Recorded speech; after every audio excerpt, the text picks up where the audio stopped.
जय हिंद मेरे बच्चों। आज की क्लास में हम बात करेंगे लॉज ऑफ मोशन के एक छोटे से टॉपिक की, जिसका नाम है क्रॉसिंग ए फ्लैट सर्कुलर ट्रैक। यानी इस टॉपिक में हम समझेंगे कि एक फ्लैट सर्कुलर ट्रैक को अगर कोई व्हीकल क्रॉस करता है तो उसकी मैक्सिमम स्पीड कितनी होनी चाहिए, और उस ट्रैक को क्रॉस करने के लिए व्हीकल को क्या यूज करना पड़ेगा। यानी क्या ऐसी कोई फोर्स होगी जो प्रोवाइड कर सके उसे सेंट्रीपिटल फोर्स। क्यों? क्योंकि कोई भी पार्टिकल जब सर्कुलर पाथ में चलता है तो उसे सर्कुलर पाथ में चलने के लिए चाहिए होती है सेंट्रीपिटल फोर्स। सेंट्रीपिटल फोर्स क्या करती है?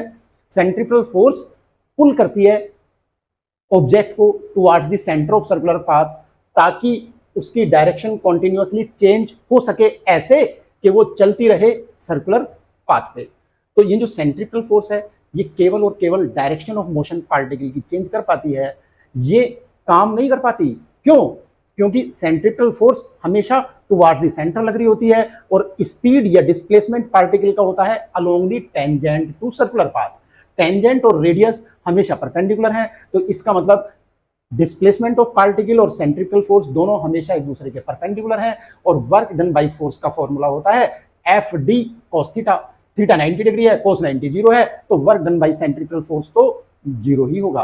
तो यानी सेंट्रीपिटल फोर्स पार्टिकल की स्पीड नहीं बदल पाती है, काम नहीं कर पाती है, मतलब एनर्जी नहीं बदल पाती है। एनर्जी में काइनेटिक एनर्जी भी आएगी, अगर एनर्जी नहीं बदलेगी तो काइनेटिक एनर्जी नहीं बदलेगी, मतलब स्पीड नहीं बदलेगी, तो केवल और केवल डायरेक्शन ऑफ मोशन बदलेगी। तो अब जरा देखते हैं कि अगर सर्कुलर ट्रैक पे कोई व्हीकल चलेगा तो उस पर कौन कौन सी पॉसिबल फोर्सेस लगेंगी। तो मान लो ये एक सर्कुलर ट्रैक, अगर ये सर्कुलर ट्रैक हो गया तो हमें देखना पड़ेगा इसका सेंटर किधर। मान लेते हैं यहां कहीं ये हो गया इसका सेंटर। अब सेंटर ऑफ सर्कुलर पाथ से सेंटर ऑफ द रोड तक की डिस्टेंस क्या कहलाएगी? इसकी रेडियस। तो अब इसकी रेडियस मान लो सेंटर ऑफ द रोड से ओ तक, यानी सेंटर ऑफ सर्कुलर पाथ तक मान लेता हूं आर। अब मुझे बनाना पड़ेगा इसके ऊपर एक व्हीकल। तो मान लेता हूं कि यहां हो गया एक व्हीकल, इसके ऊपर कैसे भाई, ये टायर्स हो गए, और यहां ये मान लेते हैं ये बॉडी ऑफ द व्हीकल हो गई। ये भाई दो लाइटें भी लगा देता हूं मैं इसके साथ में, और ये बन गई हमारी गाड़ी जो दौड़ रही है सर्कुलर ट्रैक पे। अब इसे समझने के लिए थोड़ा एक मिनट देखिए। मान लो कि ये एक सर्कुलर ट्रैक है, मेरे हाथ को मान लो सर्कुलर ट्रैक है, यहां ये व्हीकल यानी ये गाड़ी है। अगर ये गाड़ी है तो इस गाड़ी पे कौन कौन सी फोर्सेस लगेंगी? इसका वेट लगेगा वर्टिकली डाउनवर्ड, तो मैं दिखा दूंगा वर्टिकली डाउनवर्ड इसका वेट। ये आगे की तरफ जा रही है विद स्पीड v। अगर स्पीड v की बात करूं, ये आगे की तरफ जा रही है, ऐसे ट्रैक अगर मान रहा हूं ये आगे की तरफ जा रही है, तो मैं इसको कहीं ऐसे दिखा दूंगा, क्योंकि ये सामने तो कुछ नहीं दिखा सकता मैं, तो इसको कहीं ऐसे दिखा दूंगा। अब ये जो सरफेस है जिसके ऊपर ये गाड़ी है, ये गाड़ी अपना वेट इस सरफेस पे लगा रही है, और सरफेस उसकी रिएक्शन जिसे हम बोलते हैं नॉर्मल कॉन्टैक्ट फोर्स लगा रहा होगा गाड़ी के ऊपर। तो एक तो इसका वेट नीचे की तरफ, नॉर्मल कॉन्टैक्ट फोर्स ऊपर की तरफ, और अगर ये v स्पीड से सर्कुलर पाथ पे चल रही है तो इसे सेंटर की तरफ किसी ने बांध तो रखा नहीं है, तो इसका मतलब सेंट्रीपिटल फोर्स प्रोवाइड करने वाला कोई सोर्स हमें दिख तो रहा नहीं है, लेकिन सेंट्रीफ्यूगल फोर्स भी तो इस पे लग रही होगी। अगर वो सेंट्रीफ्यूगल फोर्स लग रही होगी तो वो क्या कोशिश करेगी? इसे ट्रैक से बाहर ले जाने की। क्यों? क्योंकि सेंट्रीफ्यूगल फोर्स ऑलवेज एक्ट करेगी अवे फ्रॉम दी सेंटर। अगर सेंटर से बाहर की तरफ लगेगी तो इसका मतलब वो गाड़ी को बाहर की तरफ ले जाने की कोशिश करेगी। अब अगर ये गाड़ी बाहर जाने से रुकनी है तो गाड़ी को बाहर जाने से कौन रोकेगा? तो जरा समझते हैं कौन रोकेगा गाड़ी को बाहर जाने से। सबसे पहले मैं ये फोर्सेस दिखाता हूं आपको। सबसे पहले मैंने दिखाया इसका वेट, तो ये वेट हो गया ये mg। m क्या है? Mass of the vehicle with passenger. तो पैसेंजर या पैसेंजर्स जितने भी बैठे हैं तो total mass of the vehicle हो गया m। तो m मास हो गया तो वेट mg, और मास m है और v स्पीड से ये आगे की तरफ आ रही है। तो आगे की तरफ आ रही है मतलब ऐसे दिखा देता हूं कि ये इसकी स्पीड v है और ये v स्पीड से आगे की तरफ आ रही है ऐसे ट्रैक पे। अब वो उसको मैं यहां तो कहीं नहीं दिखा सकता, तो मैंने इस तरह से दिखा दिया। और जब ये v स्पीड से r रेडियस के सर्कुलर पाथ पे चलेगी तो इस पे बाहर की तरफ सेंट्रीफ्यूगल फोर्स लगेगी, और ये सेंट्रीफ्यूगल फोर्स हो जाएगी mv²/r। अब जरा पहले इस mv² बाई आर को एनालाइज करते हैं। इसमें देखें तो तीन क्वांटिटीज इन्वॉल्व हैं। एक तो व्हीकल का मास, एक सर्कुलर पाथ की रेडियस और एक स्पीड ऑफ द व्हीकल। अब हमें पता है भाई कि जब ट्रैक पे व्हीकल मूव कर रहा है तो हम उसकी स्पीड को तो कम ज्यादा कर सकते हैं, लेकिन ना तो व्हीकल के मास को वेरी कर सकते हैं, ना ही इस ट्रैक के सर्कुलर पाथ की रेडियस को वेरी कर सकते हैं। तो यानी यहां एम और आर को तो हम चेंज नहीं कर सकते, हम केवल और केवल वी को वेरी कर सकते हैं। अब वी कैसे वेरी होगा उस बात को भी समझेंगे। ये M V square by R क्या करेगा, व्हीकल को बाहर ले जाने की कोशिश करेगा। अगर ये बाहर ले जाने की कोशिश करेगा तो जैसे ही व्हीकल बाहर की तरफ चलने की कोशिश करेगा तो टायर्स और ट्रैक के बीच में फ्रिक्शनल फोर्स एग्जिस्टेंस में आ जाएगी, और वो फ्रिक्शनल फोर्स क्या करेगी, वो फ्रिक्शनल फोर्स अपोज करेगी इस व्हीकल के ट्रैक से बाहर जाने का, यानी M V square by R का, यानी प्रोवाइड करेगी वो frictional force centripetal force to the vehicle. तो इस व्हीकल को सेंट्रिपेटल फोर्स प्रोवाइड करेगी, फ्रिक्शनल फोर्स लग तो रही है यहां टायर्स और ट्रैक के बीच में, लेकिन उसको मैं यहां दिखा दूंगा इस पॉइंट पे, ऐसे पॉइंट को जिस पे हम सारी की सारी forces acting on the body को शो करते हैं, कहते हैं बॉडी का सेंटर ऑफ मास। अगर सेंटर ऑफ मास को डिफाइन करना है तो रोटेशनल मोशन में आएगा, लेकिन अभी हम बात कर लेते हैं कि कैसे डिफाइन करेंगे। किसी भी बॉडी के लिए सेंटर ऑफ मास एक ऐसा पॉइंट है जिस पे हम मान सकते हैं कि बॉडी का सारा मास कंसंट्रेटेड है, ऐसे कि एक्सटर्नल फोर्सेस का जो effect body as a whole पे है वही इफेक्ट उन एक्सटर्नल फोर्सेस का इस पॉइंट मास पे हो। तो होप मेरे बच्चों सेंटर ऑफ मास का मतलब तुम्हें समझ में आया होगा। सेंटर ऑफ मास की जरूरत क्यों पड़ती है, क्योंकि हमने जो मोशन पढ़ी होती है वो एक्सटेंडेड बॉडी की नहीं पढ़ी होती है, पॉइंट मास की मोशन अभी तक पढ़ी होती है काइनेमेटिक्स में। काइनेमेटिक्स में हम बॉडी अंडर मोशन के साइज की बात ही नहीं करते हैं। तो इसका मतलब जब कभी हम बड़ी बॉडी की मोशन कंसीडर करेंगे तो उसे रिड्यूस करेंगे पॉइंट मास में by using the concept of centre of mass. तो अब हमने ये पॉइंट को मान लिया इसका सेंटर ऑफ मास है, और ये फोर्सेस लग तो रही है यहाँ टायर्स और रोड के बीच पे, बट इनका इफेक्ट कहां होगा, इस सेंटर ऑफ मास पे ही। और ये यहां दिखा दी हमने फ्रिक्शनल फोर्स F। अगर हम टायर्स और ट्रैक के बीच का कोफिशिएंट ऑफ फ्रिक्शन म्यू लें तो ये फ्रिक्शनल फोर्स F हो जाएगी म्यू एन।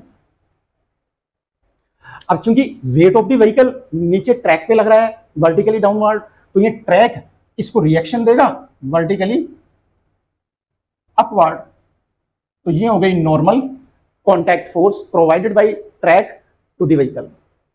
अब अगर इस व्हीकल ने सेफली क्रॉस करना है इस टर्न को, तो सेफली क्रॉस करने के लिए ये हॉरिजॉन्टल फोर्सेस आपस में बैलेंस हो जानी चाहिए। तो यानी ना तो व्हीकल सेंटर की तरफ शिफ्ट होना चाहिए ना अवे फ्रॉम द सेंटर, तो इसका मतलब हॉरिजॉन्टल इक्विलिब्रियम होना चाहिए, नेट हॉरिजॉन्टल फोर्स 0 होनी चाहिए। तो या तो हम बोलें कि F प्रोवाइड कर देगा mv स्क्वायर बाई आर, यानी F is equal to mv square by R, या फिर हम बोल देंगे F minus mv square by R is equal to 0, यानी हॉरिजॉन्टल इक्विलिब्रियम। इसी तरह से गाड़ी का वर्टिकल इक्विलिब्रियम भी होना चाहिए, ना तो ये ट्रैक के अंदर फंस जानी चाहिए ना हवा में उठ जानी चाहिए। तो इसका मतलब ये वर्टिकल इक्विलिब्रियम होना चाहिए। तो उसके लिए हम बोल देंगे n is equal to mg, या फिर बोल देंगे n माइनस mg या mg minus n equal to 0, क्योंकि net vertical force 0 for vertical equilibrium. तो to cross the turn safely the vehicle must have horizontal as well as vertical both the equilibriums. अगर दोनों ही equilibrium होने चाहिए तो for horizontal equilibrium net horizontal force should be 0। अब net horizontal force, net force लगनी चाहिए centre की तरफ, तो मान लेता हूं F minus mv square by R, and this must be equal to 0. This implies F is equal to mv square by R, but F is mu n. So, or I can write mu n is equal to mv square by R. इसको first equation हम लिख देते हैं। अब हम बात करते हैं वर्टिकल इक्विलिब्रियम की। तो अगर हम बात करें वर्टिकल इक्विलिब्रियम की, तो फॉर वर्टिकल इक्विलिब्रियम के लिए क्या होगा भाई, नेट वर्टिकल फोर्स 0। तो अब चाहे n माइनस mg बोलो चाहे mg माइनस n बोलो, नेट फोर्स 0 यानी n minus mg equal to 0, और u में से n is equal to mg। ये सेकंड बात हो गई।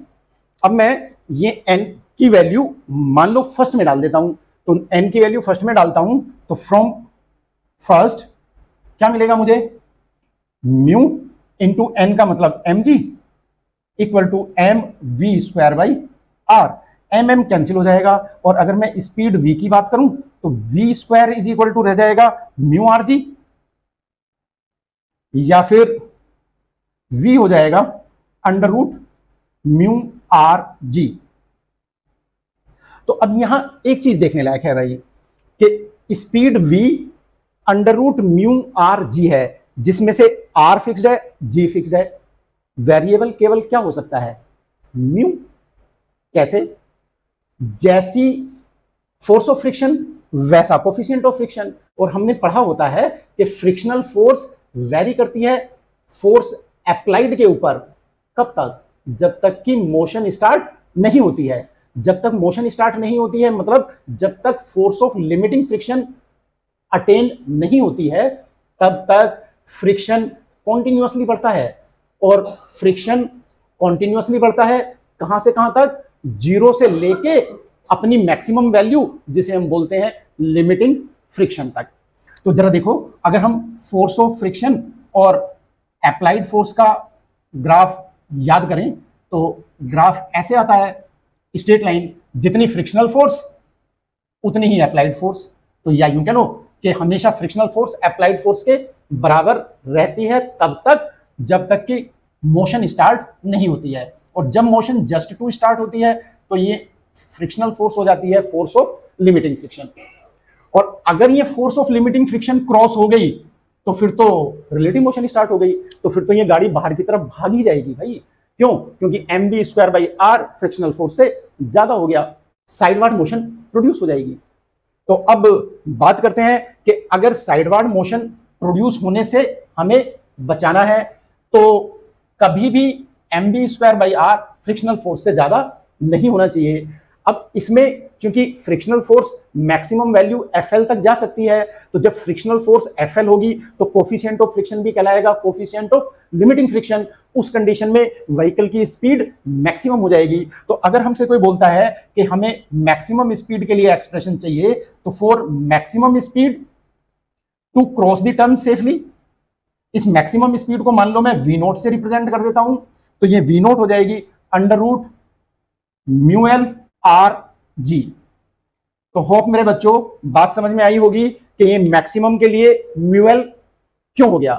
क्योंकि जब स्पीड मैक्सिमम होगी तो सेंट्रीफ्यूगल फोर्स भी मैक्सिमम हो जाएगी। सेंट्रीफ्यूगल फोर्स मैक्सिमम होगी तो उसे बैलेंस करने के लिए फ्रिक्शन को भी मैक्सिमम ही होना पड़ेगा। और maximum value of static friction क्या है? Limiting friction. जब फोर्स ऑफ लिमिटिंग फ्रिक्शन होगी तो फिर यहां कोफिशिएंट ऑफ लिमिटिंग फ्रिक्शन आ जाएगा। बीच में अगर स्पीड कम है तो स्पीड कम है तो ये फ्रिक्शन भी कम होगा, क्योंकि फ्रिक्शन कभी भी इस फोर्स से ज्यादा नहीं हो सकता। क्यों? क्योंकि फ्रिक्शन प्रोड्यूस ही हो रहा है इस सेंट्रीफ्यूगल फोर्स की वजह से। अगर बाहर की तरफ सेंट्रीफ्यूगल फोर्स नहीं लगे तो ये रोड और टायर के बीच में, यानी ट्रैक और टायर्स के बीच में फ्रिक्शन भी एग्जिस्टेंस में नहीं आएगा। तो चूंकि फ्रिक्शनल फोर्स इस सेंट्रीफ्यूगल फोर्स की वजह से प्रोड्यूस हो रही है तो ये एट द मोस्ट इसके इक्वल हो सकती है, इससे बड़ी नहीं। हाँ, लेकिन अगर हम स्पीड को एक पर्टिकुलर लिमिट से ऊपर तक यानी इस वी नोट से ज्यादा बढ़ाएंगे तो फिर फ्रिक्शनल फोर्स अब तो घट जाएगी और काइनेटिक फ्रिक्शन में चेंज हो जाएगा, यानी स्लाइडिंग स्टार्ट हो जाएगी और ये व्हीकल ओवरटर्न कर जाएगा, यानी ट्रैक से बाहर निकल जाएगा। तो मेरे बच्चों शायद आप लोगों को बातें समझ में आई होंगी कि अगर हमने ट्रैक को सेफली क्रॉस कराना है व्हीकल से तो व्हीकल पे लगने वाली हॉरिजॉन्टल फोर्सेस भी बैलेंस हो जानी चाहिए, वर्टिकल फोर्सेस भी बैलेंस हो जानी चाहिए, और उनसे फिर हमें जो स्पीड ऑफ व्हीकल का एक्सप्रेशन मिलेगा under root mu R G मिलेगा। अगर ये स्पीड मैक्सिमम होनी है तो ये coefficient of friction coefficient of limiting friction में बदल जाएगा। मेरे बच्चों अब एक छोटी सी बात और समझ लो कि अगर ये ट्रैक फ्रिक्शन लेस हो जाए, मतलब यहां कोई फ्रिक्शन ना हो, तो फिर म्यू क्या हो जाएगा? जीरो। अगर म्यू जीरो हो गया तो वी भी जीरो हो जाएगा। वी जीरो हो जाएगा मतलब अगर ट्रैक फ्रिक्शन लेस हो जाए तो गाड़ी अपनी पोजीशन पे ट्रैक के ऊपर स्टेशनरी तो रह सकती है, लेकिन ये ट्रैक को क्रॉस नहीं कर सकती। अगर ये ट्रैक को क्रॉस करने के लिए आगे चलेगी, अब एक बात और भी आती है, अगर फ्रिक्शन लेस ट्रैक है तो गाड़ी आगे कैसे चलेगी? तो मान लो हम किसी तरह से पुश करके इसे आगे भी चलाएंगे, तो आगे चलाने के लिए क्या होगा? ये ट्रैक को क्रॉस करने की कोशिश करेगी और जैसे ही ये ट्रैक पे यानी सर्कुलर पाथ पे चलेगी वैसे ही M B square by R आ जाएगा sideward. Sideward means away from the centre of circular path. और ये M B square by R इसको ले जाएगा ट्रैक से बाहर। तो इसका मतलब गाड़ी क्रॉस नहीं कर पाएगी टर्न को सेफली अगर यहां फ्रिक्शन नहीं है। तो इसका मतलब फ्लैट सर्कुलर ट्रैक को सेफली क्रॉस करने के लिए गाड़ी को फ्रिक्शन तो यूज करना ही पड़ेगा। और चूंकि फ्रिक्शन कॉज करता है wear and tear of tyres, तो इससे टायर तो घिसेंगे ही। तो अब इससे नेक्स्ट क्लास में मैं आप लोगों को समझाऊंगा कि अगर हमने बिना फ्रिक्शन का यूज किए, यानी अपने टायरों को वियर एंड टियर से बचाते हुए क्रॉस करना है सर्कुलर ट्रैक को, तो फिर हमें कैसा ट्रैक बनाना पड़ेगा।